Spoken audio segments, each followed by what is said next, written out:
Welcome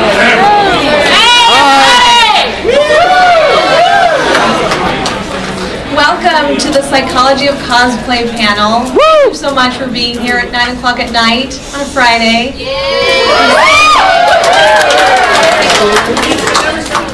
I'm already seeing some amazing costumes, so thank you so much for being here.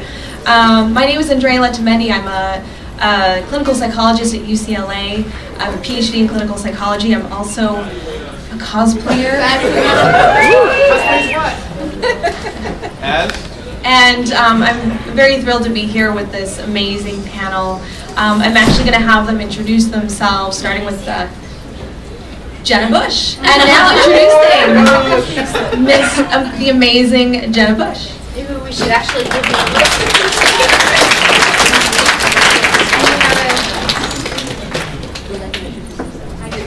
Yes. All right. Well, we will actually have them introduce themselves because I just walked in. Hi, guys.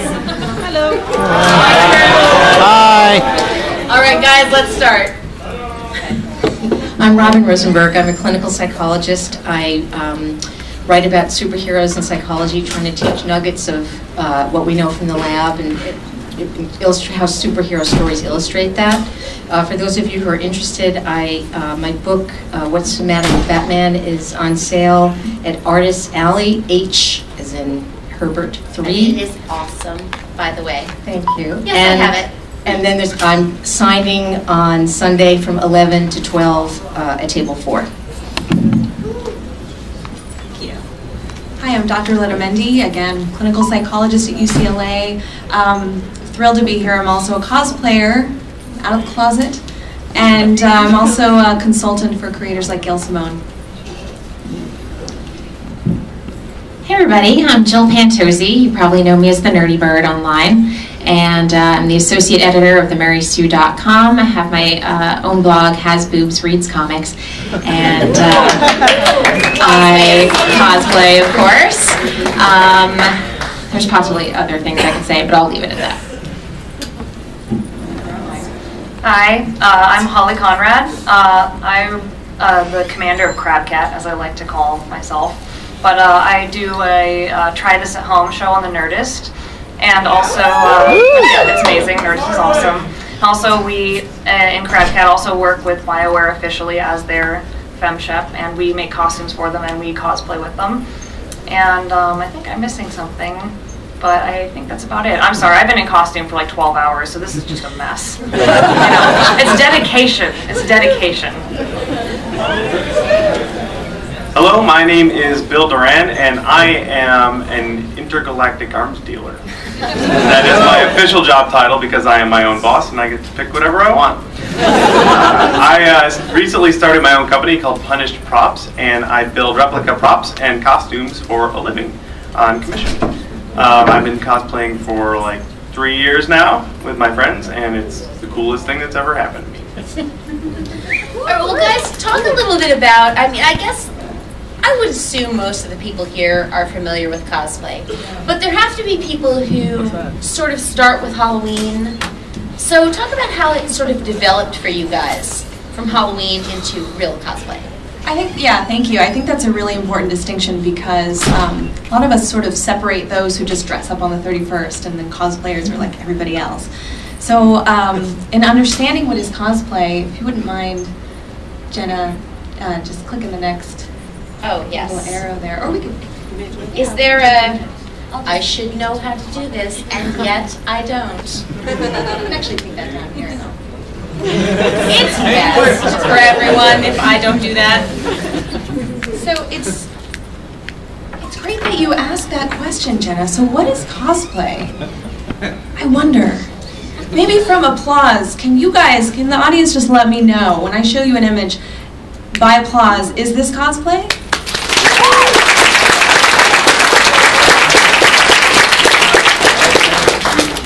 I'm in that photo. How about this one? Is this cosplay?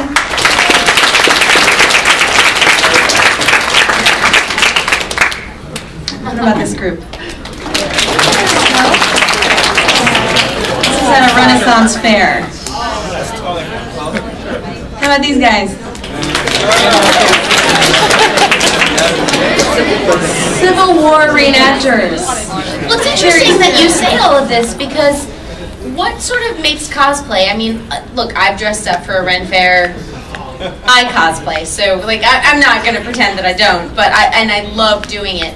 But there are events, there are Ren Fairs, there are cons. So what makes a cosplayer versus somebody who just really likes to dress in costume for an event? Now, I would say a cosplayer is someone celebrating and expressing their fandom through costume. So what about this image? These are Oakland Raiders fans. Woo! Now, those guys put a lot of work into that. Maybe more than I did on my last costume earlier today. So so we're sort of stretching the concept. This is the last one here. Whoa! No, I'm hearing no. What if Jill's wearing it? Maybe. So I think there's this interesting sort of fine line that, you know, once you're into sort of this booth babe, Halloween costume, not really a fan of this particular genre, then we're no longer cosplaying. Well, is there a difference between somebody who's a booth babe, because I've done that before, and somebody who is really into cosplay, who's somebody who says, well, I'm such a hardcore fan that I really want to take on this persona. So what is the difference there? I think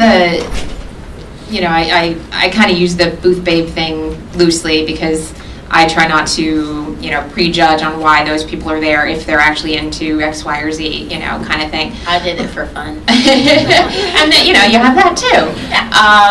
But no, I mean, there's varying levels. I mean, I have done cosplay for years, but I never acted as the character I was portraying, but some people do that. Like, I mean, Deadpool cosplayers especially, they usually really get into it,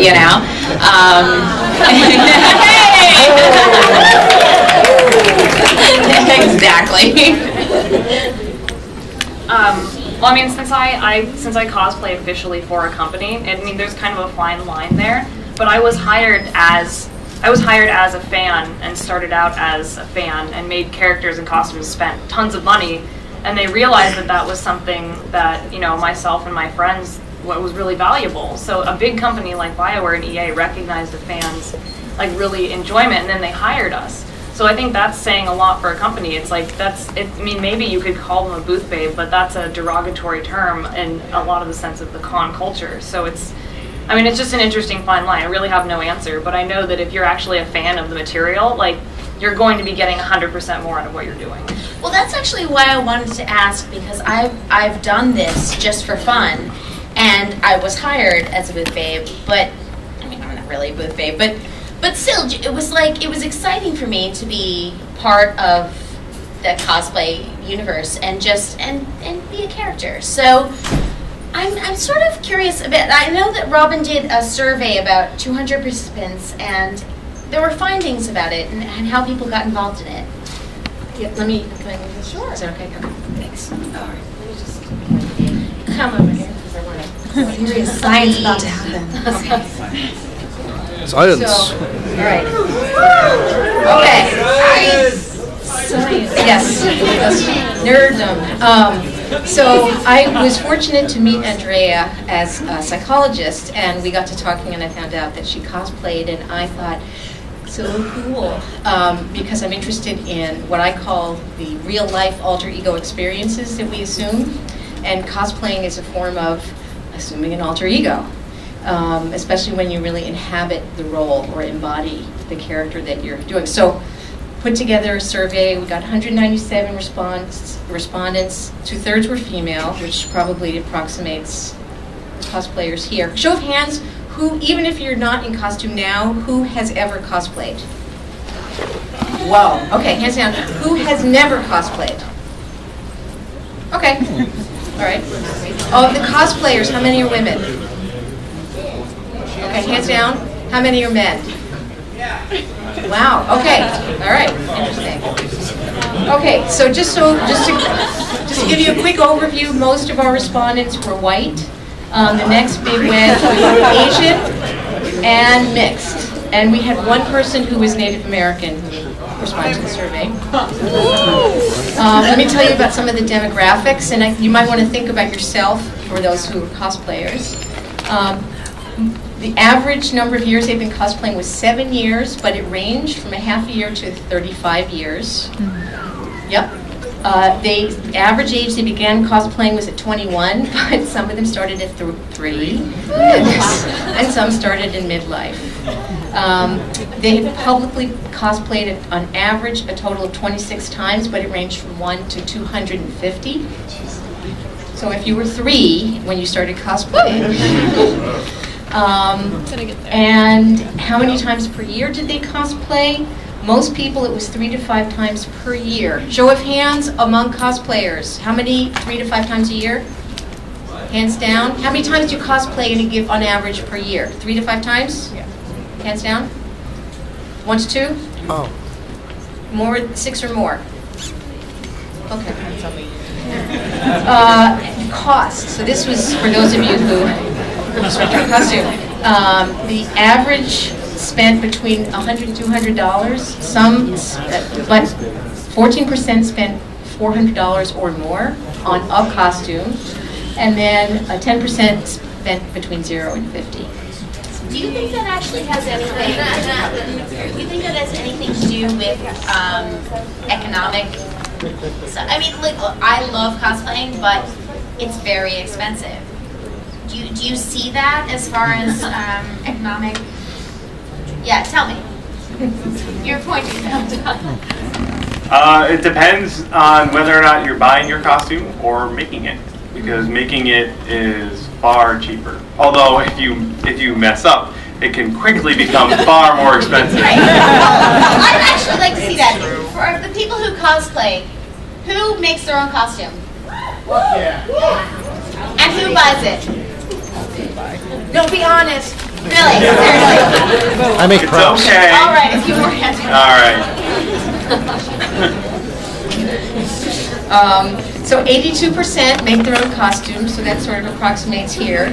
You're nodding, yep. They spent an average of 44 hours preparing a costume, but the range was from 1 hour to 450 for a single costume. The most time-intensive costume took an average of 134 hours, ranging from 2 hours to 2,880. I had to wonder if it was a typo. And I asked about the last costume they had made, the last time-intensive costume, just because hopefully it would be accurate, more accurate. And that was an average of 47 hours, ranging from under an hour to 1,200 hours. Just think about how many weeks of a full-time job that is. I feel like there should be applause. Yes. That is tough. Does that jive with your experience, these statistics? Yeah. Is there something that you think that ties cosplayers together? Something psychological that stands out for you guys? I think especially because most people create their own costumes, the build process, the accidents you'll have, the headache and heartache of shipping a costume, all of those things, if you see someone else in a costume, you can pretty much assume that they've been through those things too. It's like we're old war vets, you know. It's like, oh, TSA broke your costume too. I feel for you. There's like an automatic kinship right away when someone has a costume. Yeah, I like that. I think there are certainly shared experiences that we sort of like have that nod, like, yes, that's happened to me. My guns didn't arrive when I did. It's very important for me to have my weapons. But as a frank answer to that, you know, as if I can pull off the cosplayer hat and just speak as a psychologist, there's absolutely no evidence that there's anything wrong or anything pathological or symptomatic amongst this large community of folks that cosplay. I know that we've unfortunately had a lot of negative associations in the media. And unfortunately, the mainstream just sort of sees that, you know, that one headline, those 2 or 3 people on the news that are wearing the mask. And I mean, you guys out here, these are cosplayers, you know, the folks up here. There's certainly, you know, no sort of commonality as far as any psychological traits. Women who cosplay are not promiscuous. People who unless we want to be, if that's the costume we're wearing. There are no behavioral traits, certainly no pathological traits. It's not as if these folks have a tendency towards social anxiety disorder, Asperger's, any developmental problems. So, you know, I just wanted to say for the record, there's just no evidence for that. Actually, can I just add one more thing, which is I think that one commonality is that cosplayers are courageous. They're actually personally courageous to be public about inhabiting another character, and I think particularly for women who some of the costumes show off women's bodies, and you often get a lot of crap from people in response, that it takes a lot of courage. So that's one commonality that I would say that cosplayers share. Well, I mean, this is very sort of topical, but I know there was somebody running for office recently who was given a lot of crap about playing World of Warcraft. Oh, yes. And it's not cosplay specific, but it does sort of speak to the community. And so I wanted to see what you guys thought about that. And they were really sort of vilified, this woman, for cosplaying and some of it, and playing World of Warcraft and some of the things that she said. And I just wanted to see what you guys thought about that. Yeah, we had on the Mary Sue. I didn't write this one, but it was overwhelming, the amount of, you know, comments we got that were, you know, jumping to this woman's defense about how, you know, not only does she play World of Warcraft, but she knits, and all of this shows that she's just really dedicated, and, you know, like, it's amazing that because it's something that the general public doesn't really understand, you know, that it would be, well, if she is doing this, then she can't do this, you know, and I think there's obviously far worse things that people running for office, you know, are doing that would, you know, eliminate them from that. World of Warcraft. Yeah. Not the same.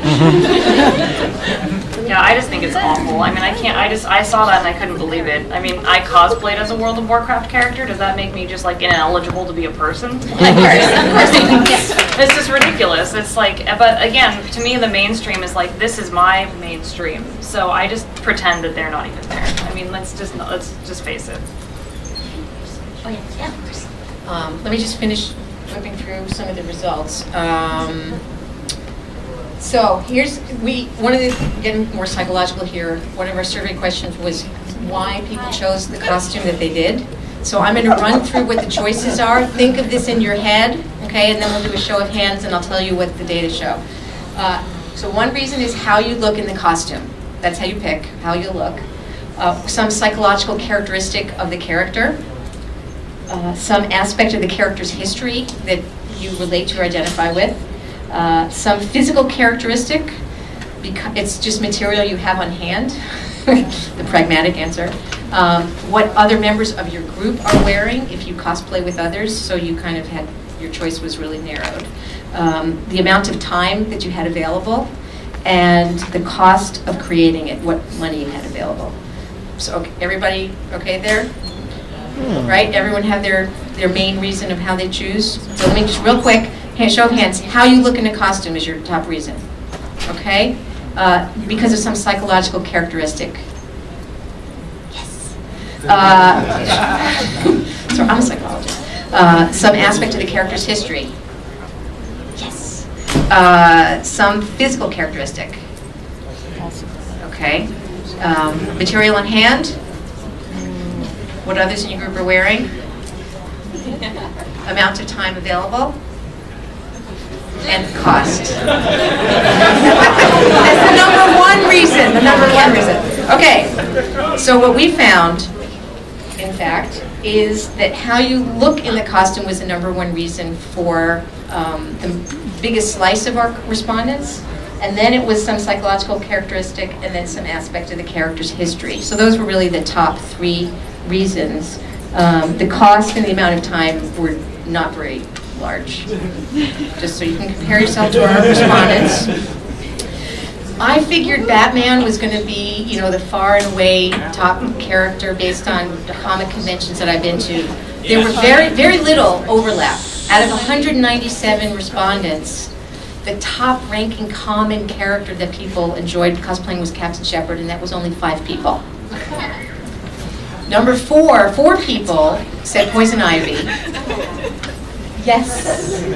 And then, I think you need to stand up. Come on. Come on.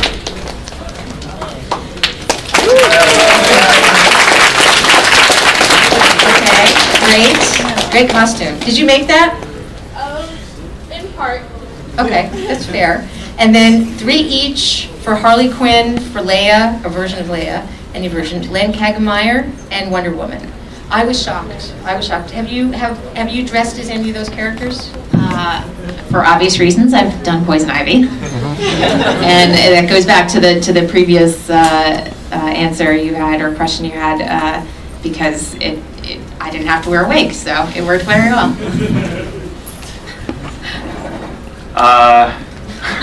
Those are all women, aren't they? Besides, We got promoted to yeah, we got promoted to captain, so all right. No, I don't. My Harley Quinn costume really just didn't work, so.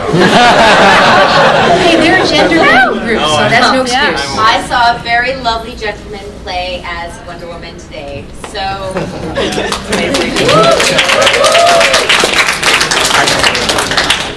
Why do people cosplay? In the interest of time, I'm just going to tell you what they said.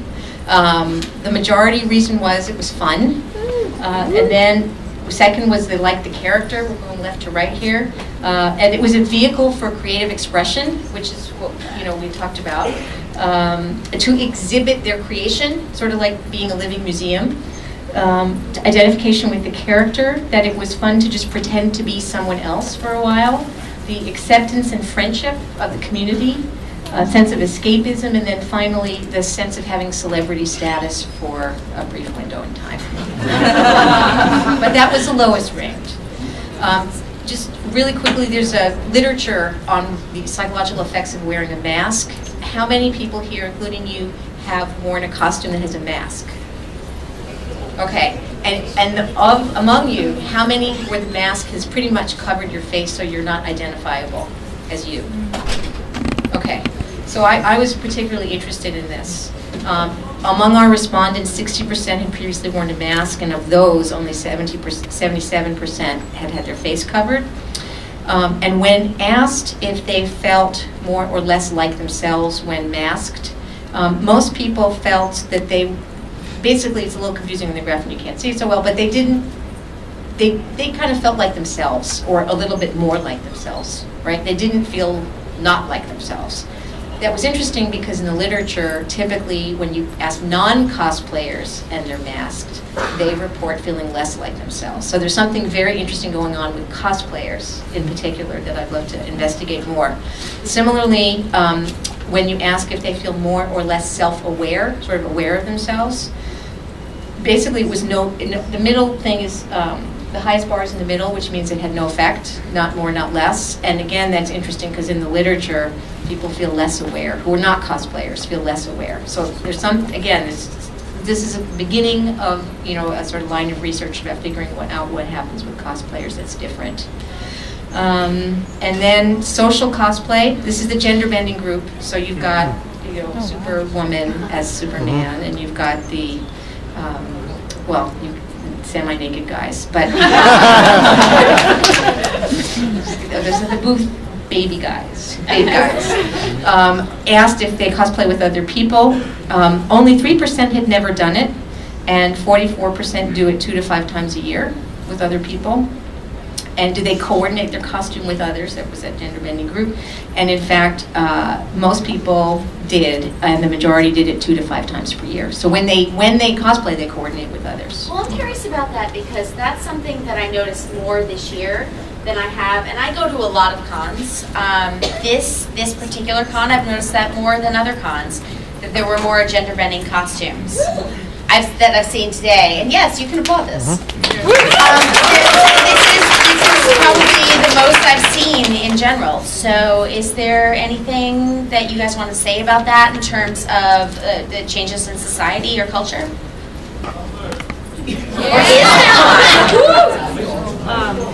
I cosplayed as female Doctor Strange, and I'm a huge fan of Doctor Strange. I'm also a huge fan of Clea, and I would have cosplayed as Clea, but I didn't really like the purple pink 60s look, and so I thought, you know, I like Clea, but you know, I'm just going to change Doctor Strange into a woman and whatever. So I mean, it's this, to me, it was cosplaying the same character. I didn't care whether or not I was a man or a woman. I was Doctor Strange, and that's kind of how I feel about it. So, and as a Shepherd can be male or female, and so it's kind of because they made the game so you can customize it. So for Shepherd, it's an interesting thing because they're both accurate. So. Yeah, that's something I've actually noticed, that there are a lot of characters where I've looked at them personally and said, well, God, I don't want to be that girl character, because of a lot of way that women have been written, maybe not so kick-ass in the past. So, I mean, you guys, do you have any opinions on that?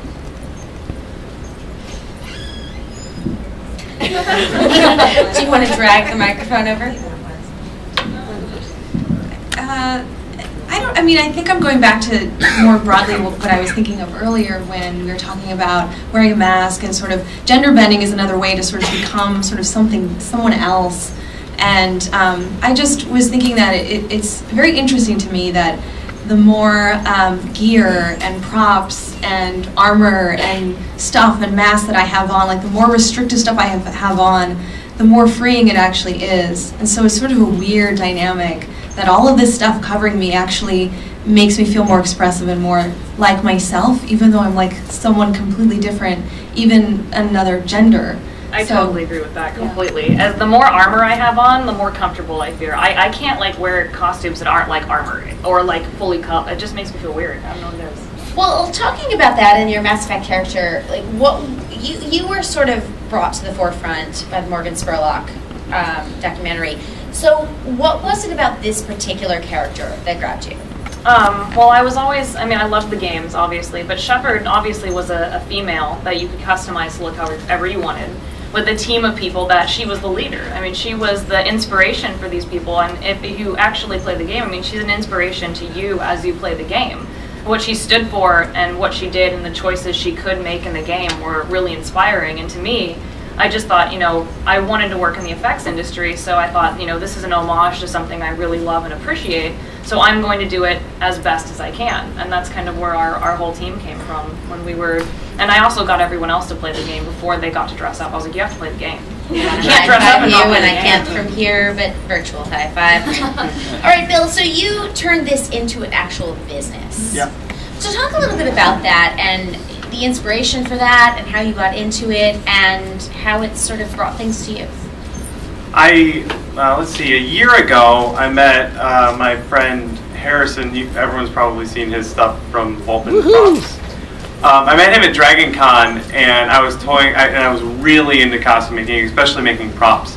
And I told him, I was like, yo, this seems like a cool thing to do as a business, which he does now, and he did then. And he said, well then just do that. Just make that your business. And I was like, I could. Because before then it seemed like a fantasy. I'm like, I had a job at Microsoft and everything was normal, but it didn't seem to me like that was something I could actually do. And he said that, and I was like, I could do that. And I kept making guns, like making Mass Effect guns, making daggers and cool things I liked, and I kept just vomiting all over the internet because I wanted feedback and I wanted that sort of inclusion with that community. And people just started asking me to make stuff for them. And I said, will you pay me to do that? And they said, sure. And every time I made a new project, I would vomit it on the internet again. And then more people would ask me to make something. And then before I knew it, I had more commissions than I knew what to do with. And I quit my job at Microsoft.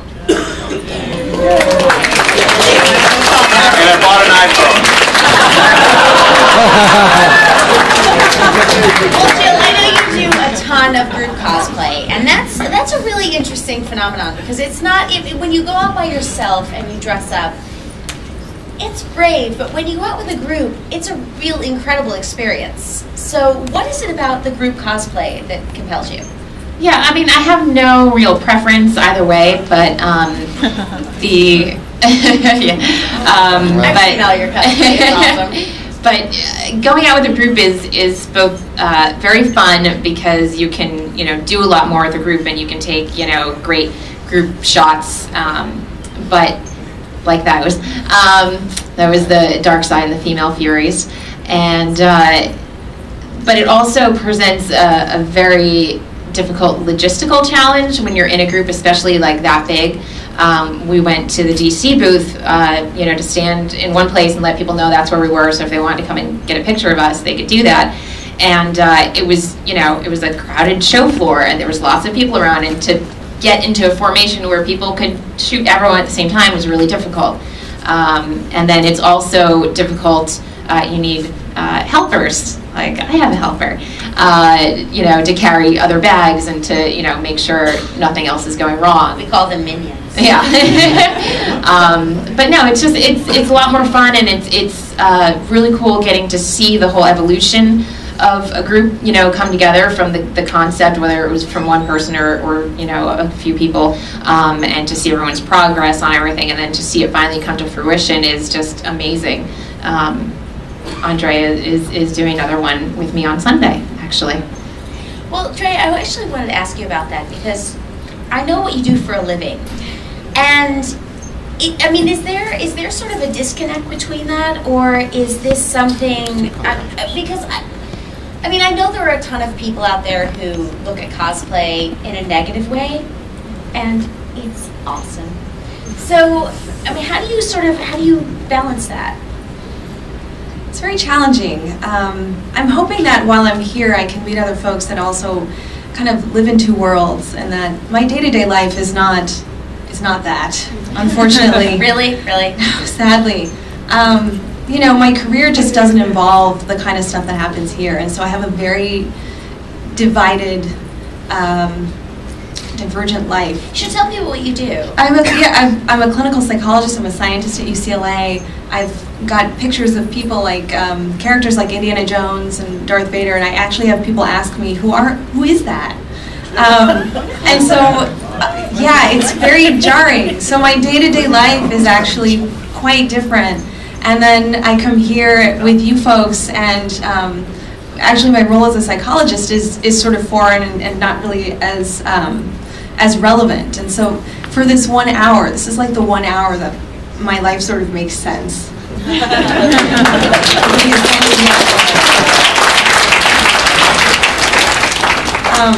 So yeah, it's kind of challenging. And then, you know, certainly the public end of it, you know, you can go on the internet, and my Huntress hole is all over the internet, which is, you know. Has that ever actually been an issue for you? I tried to keep it separate. I had a colleague just a couple of weeks ago pull me aside, and it was actually after a meeting, a professional meeting, and she said to me, you know, I went online and I saw this Comic-Con thing, and immediately I was like, I was horrified. I'm like, what is she about to say in front of all these other colleagues? And she said, I saw a picture of you. And then my face just like, you know, I just went, oh my gosh. And she said, you're in a costume. I'm like, why are you saying this right now?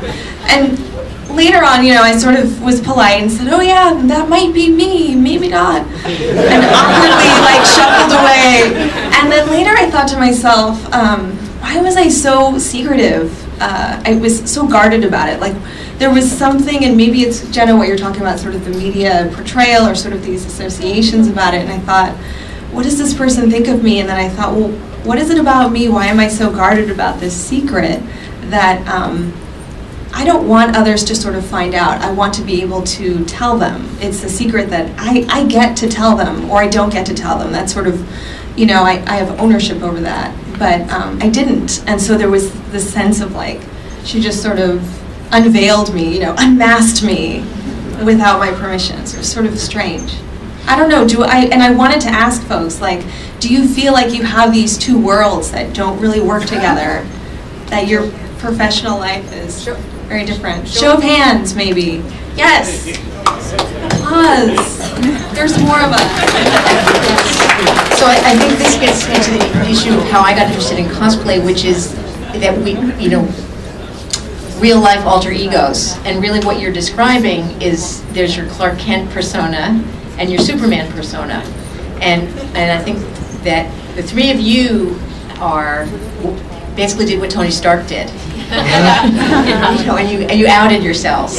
And that for you, it's still, you're still trying to keep, this is the first foray into figuring out how to make it work. Well, is that something about sort of the way the culture has gone? Because when I used to talk about this, people were like, oh, really? You do this? And now, really, oh my God, you do this? That's awesome. That's so cool. What do you dress as? So, how has culture changed in maybe the past 10 years? Or has it? I think it has to an extent just because of the superhero films that we've had in Hollywood the past couple of years. I think that's made a huge difference, even just for people getting into cosplay who beforehand might not have even considered it, and then go oh well, that's a kind of cool thing to do. Maybe I'll try that.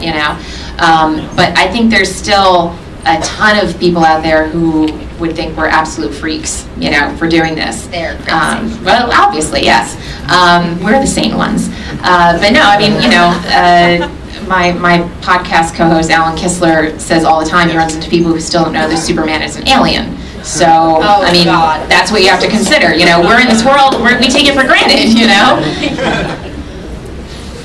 I just immersed myself in it. All of my friends are into it.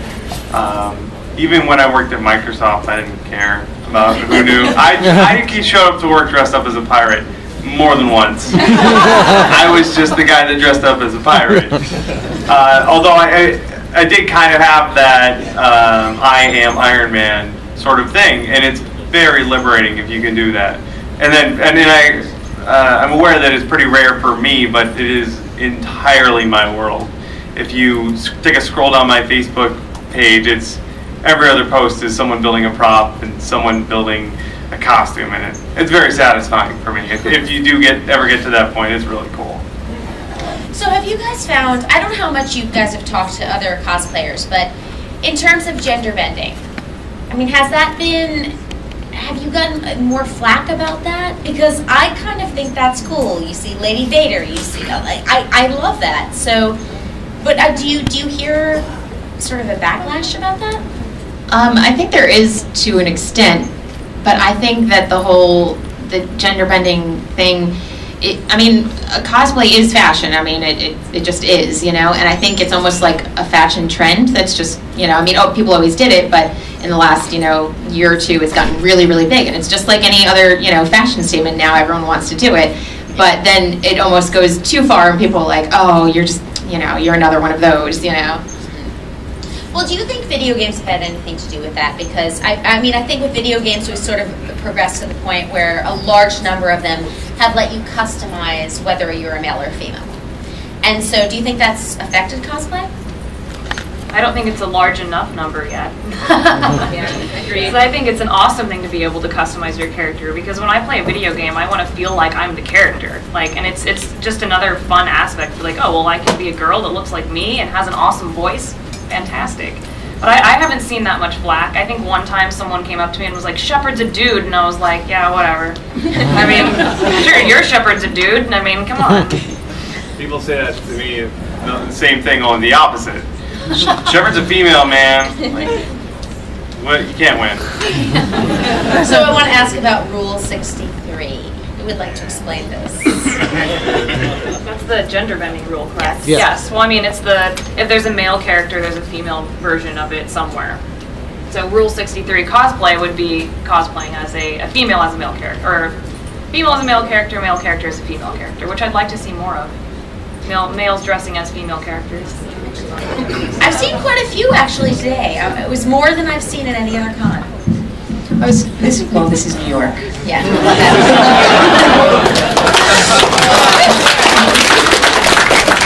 I was just thinking about the gender bending issue, and I was thinking about the courage. And I think, people don't really understand, people who don't cosplay don't understand cosplay. And I think cosplayers dare to sort of violate certain social norms by cosplaying. And by being fans in a public way that's not normative. So if you're a football fan or some kind of sports, I don't do sports, some kind of sports fan, you wear you know, yes, that or the hats or whatever, you know, the accoutrements. You dress. It's sort of a costume in a way. And cosplayers create their own team and dare to be different. And so I think gender bending is just on this continuum about creating their own social norms. Well, when you're doing something like sports, I mean, you have, say you wear a jersey. I know nothing about sports, so please don't judge me.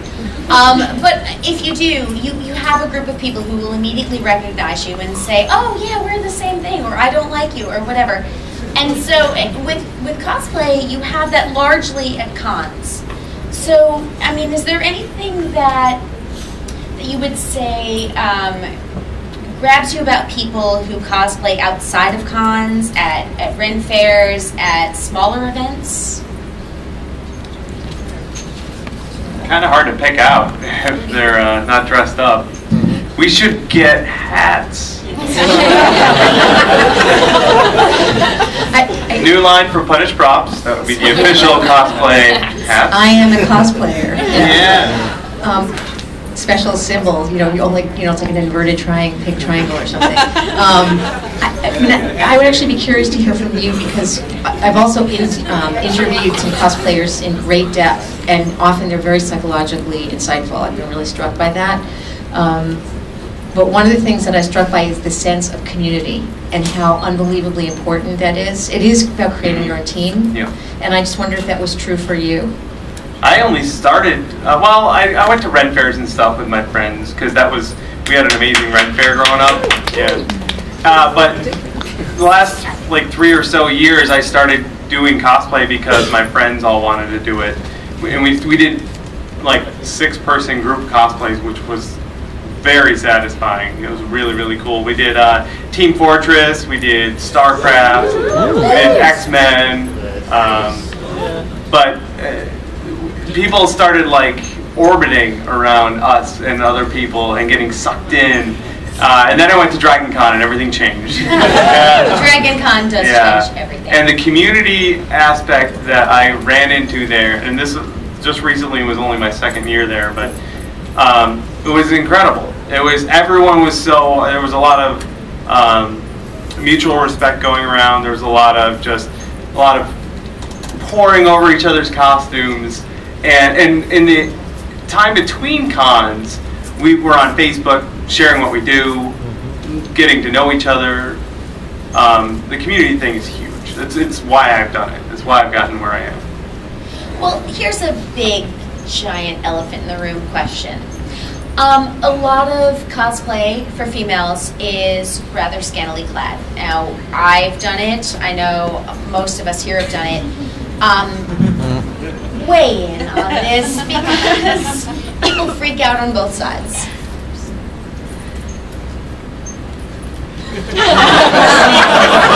think it's just wear what you want. I mean, yeah. If you want to wear that, then wear it. If you want to be that character, then do it. I mean, it's honestly, just because you're scantily clad doesn't mean you're slutty. That means you're dressing as a character you want to be. Please clap for this.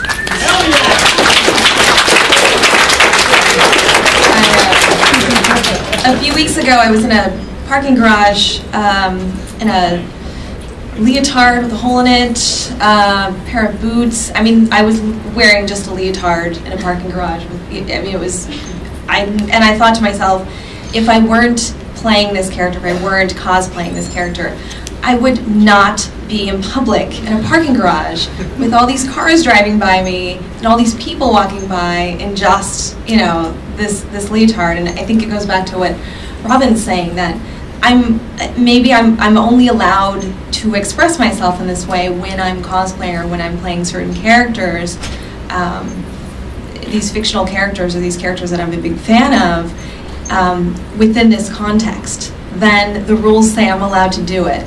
But there are other times in my life, in my career, where I can't do that. I'm very limited. I have these strict guidelines about how I should be and how I should act. And so again, I think, you know, I agree with Holly about, you know, you should be able to do what you want. And this is a way that I can do what I want.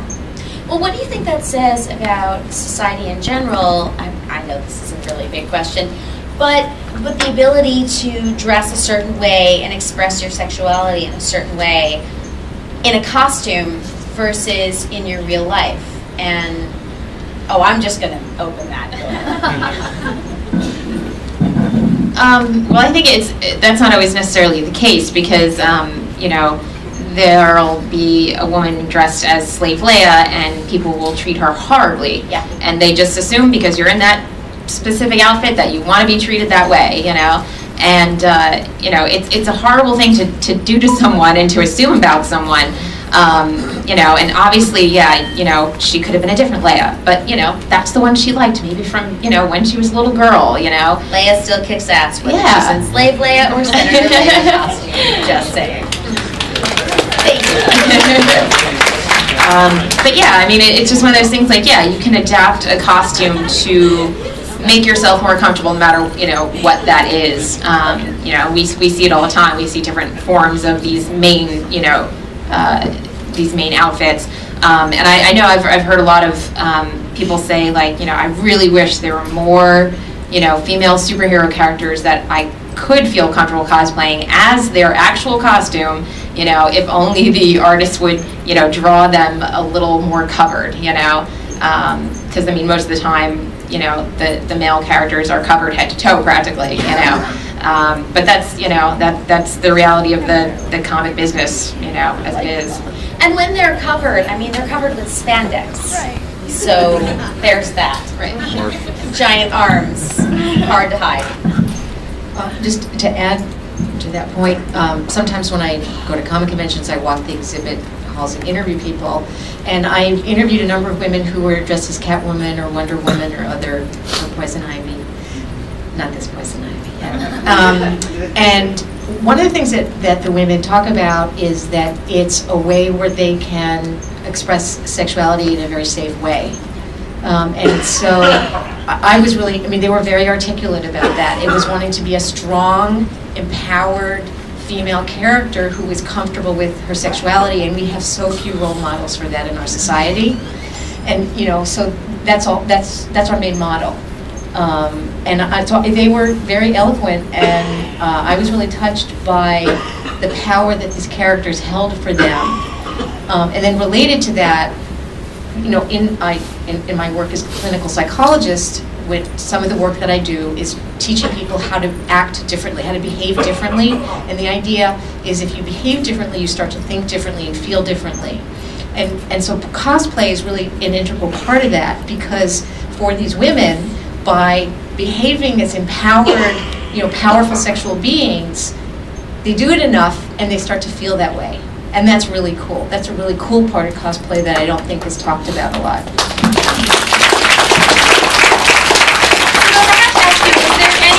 Particular character that you guys have wanted to cosplay? I know a lot of Jill's cosplay, which is fantastic, but is there anyone that you've cosplayed, anything you wanted to do that you haven't gotten a chance to do, or one that you've done that you particularly like?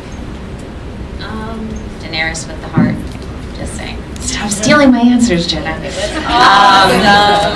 Yeah, my Daenerys, my bloody Daenerys was one of my favorite, and one of the most that I got the most reactions to. I did it at San Diego and almost forgot immediately that I had blood all over my face. So as I was going to the convention and people were just, you know, staring at me, and I'm like, what's wrong? Oh, right, I forgot. And I'm holding up, you know, horse heart in my hand. That was definitely one of my favorites. One that I've not done yet that I'm waiting to do, and we'll be doing hopefully sometime in the near future in some aspect. I'm not going to say exactly. I usually like to keep things secret, but Batgirl.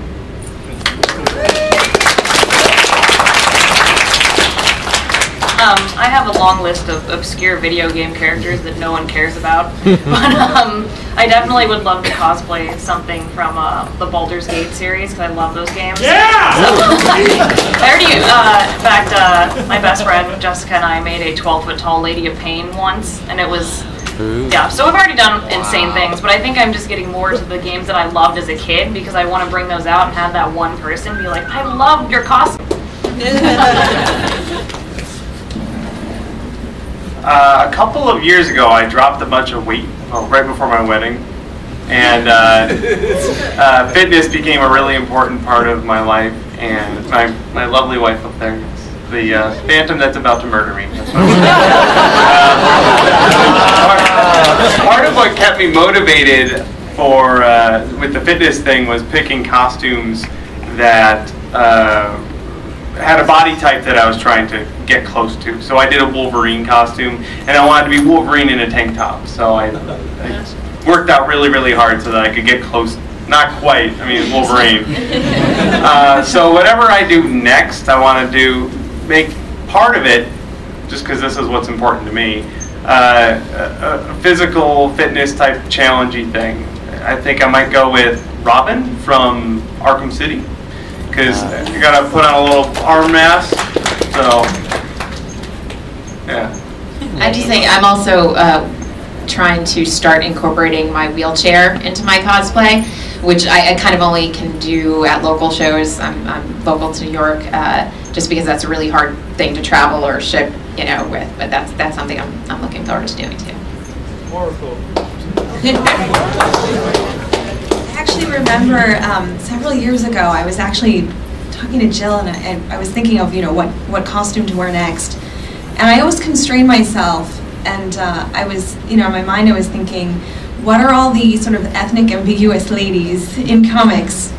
There's like 2 or 3, and I was asking Jill, and Jill's like, you can be anything you want to be, and it's so true. I mean, it's such a simple answer, but it's so true that you can. I mean, that's sort of the great fantasy of cosplay, is that you can break all the rules. So as far as, and I just wanted to mention that because that came from you, Jill. But as far as a character that I actually every year I do this sort of female version of Darth Vader. I call her Lady Vader. And I haven't been able to fashion the helmet yet, so I do this and I try to improve it every year, but I haven't yet quite gotten the ability to do sort of like a feminine mask. So one day I will do that and I'll have the full outfit. I appreciate that you said that. I wanted to be Storm when I was a little girl, so I don't maybe look like Storm. It's fine. I can be Storm. What about you? You want to be Storm too, don't you? Everyone wants to be Storm. I probably want to be Superman. All right. But I want to fly. There we go. Well, guys, thank you so much, and we really appreciate you coming. Also, costumes, stand up.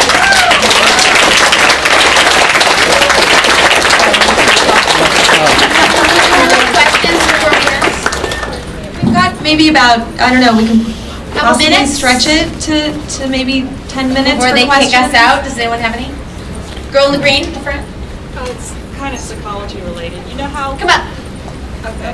Loud. It's psychology related. You know how like a lot of people say Angelina Jolie assumes her characters, like she plays a role and then all of a sudden her real life mimics that role, like beyond like the borders and whatnot. And Brooke Shields said she has borderline personality disorder, and it's very easy for her to go from a role to another role. What do you think about that with cosplayers? I'm guessing I'm guessing your question was that actors have this tendency towards a sort of interesting sort of psychological features. Right.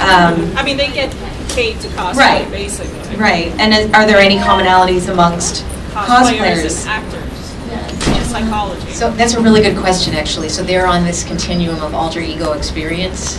And there's a literature, in fact, on actors who tend to be more hypnotizable, or I think, actually I'm trying to remember, it's either hypnotizable or they dissociate more readily. Either one, it's not a surprise. I think some people really do adopt the role, and if you play it long enough, it becomes a part of you until you adopt another role and sort of kick that first role out. And that is the danger, I think, of acting, and then needing to be judicious and careful about what parts you take. I think other people who talk about acting, so it depends on the acting school you went to, they talk about it in the way they talk about a 9-to-5 job. And so, but I think it is absolutely in the same continuum of experience as cosplay. Oh, lady lady right in the middle, kneeling. Thank you. Could you possibly touch for a moment on whether or not there's a correlation between the type of characters a person chooses and what that says about them? Because I know personally, I have a growing list of psychopaths and nutcases that I cosplay. Because it's so much fun. I don't know, sometimes honestly, I like holding weapons and pointing them at people, and yes, you have some gun. I don't know, maybe you guys tend towards wanting characters like that, and I mean, I have no violent, no impulses to be violent. Again, there's... maybe you folks can answer that, because your characters probably are more associated with violence. We get a lot of weird pose questions, like, can you execute me? And I'm like, no. I'm Paragon, thank you. Someone wanted to execute me today. I was like, I wouldn't lose to you.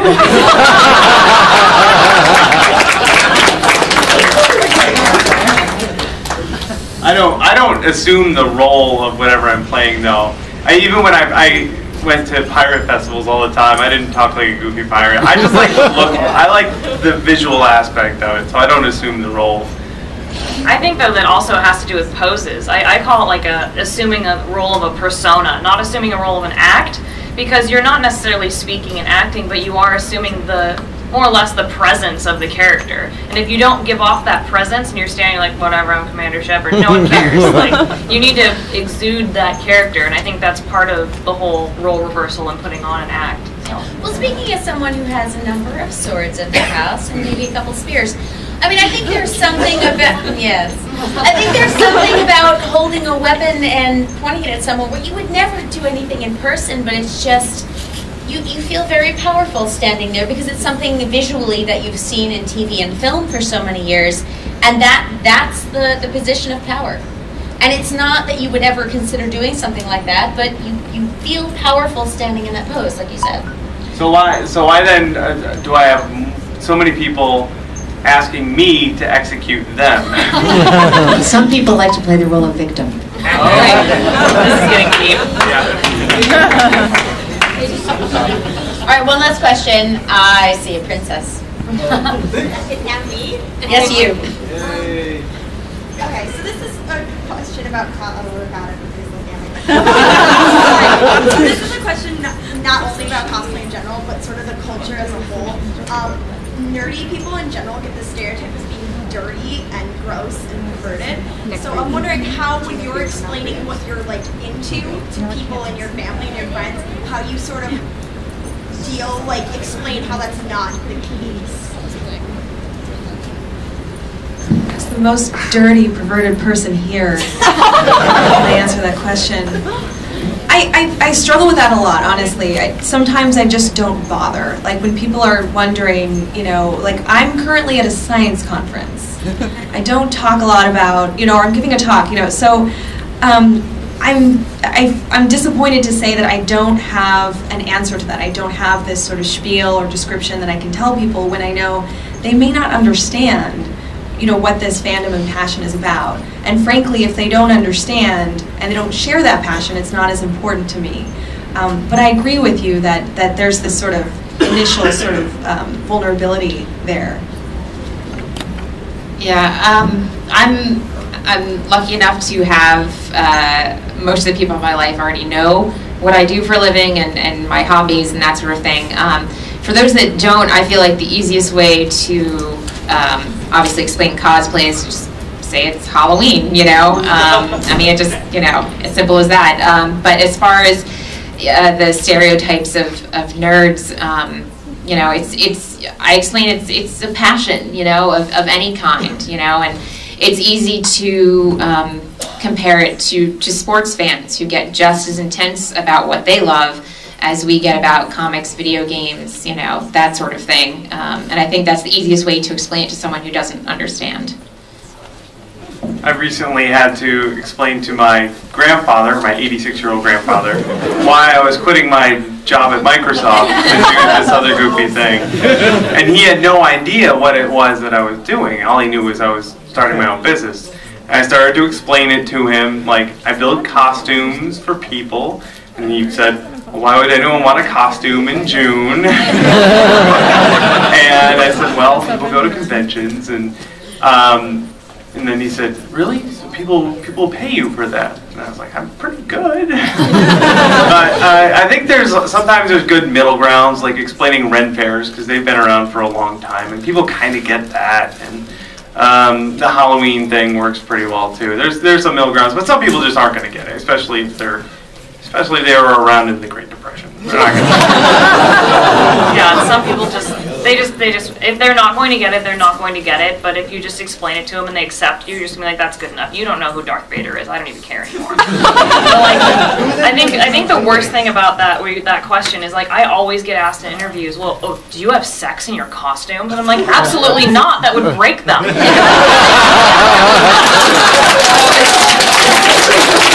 so tired of that question. So yeah, it's the same kind of thing. Like, we just have to more and more dispel that stereotype by saying, no, this is a craft. This is not just being a weirdo. So. You'd also want to shower first. Yeah, showering is excellent, and make sure to Febreze your costumes. Yes, please do not break them. All right, well, guys, thank you so much to our panelists, and thank you guys so much.